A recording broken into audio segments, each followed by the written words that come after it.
大家好，欢迎观看新爱琴古筝分钟课堂，我是吴君瑜。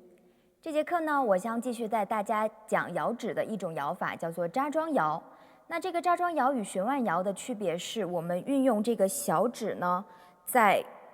右月山的外侧给我们的摇指做一个支撑，所以叫做扎桩。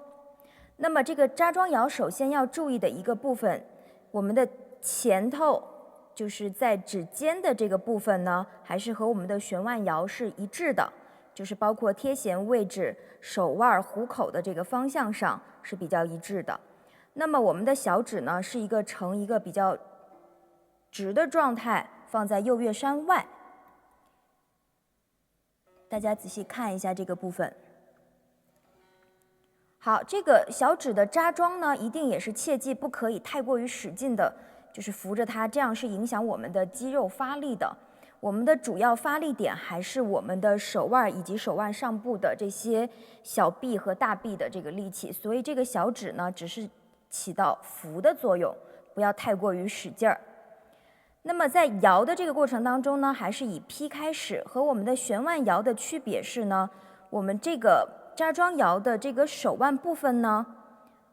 是有一个稍微有一点翻的动作，翻。好，大家仔细看一下啊。我把这个动作还是打到最大，这样有利于大家发力。好，大家看见我的这个手臂部分是有一个轻微翻的动作。好，稍微紧密一点看。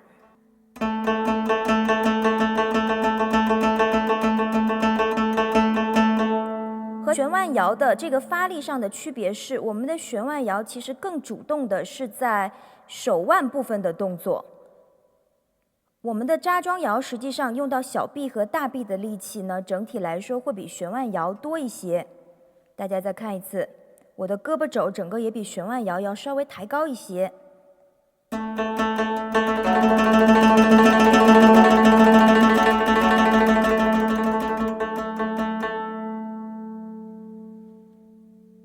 好，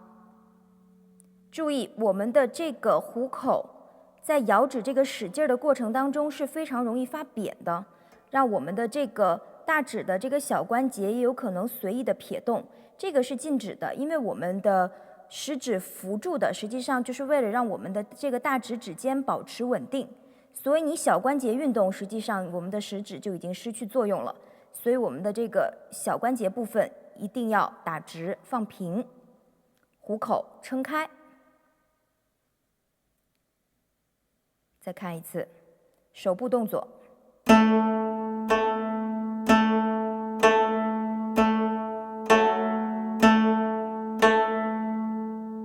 好，仔细看一下我和旋腕摇的区别。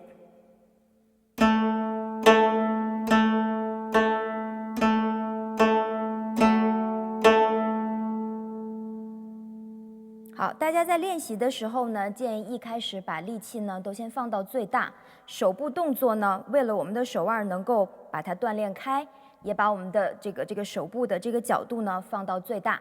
这样子把力量先训练出来之后呢，我们后面再说密度的问题。好，这节课呢就讲到这里。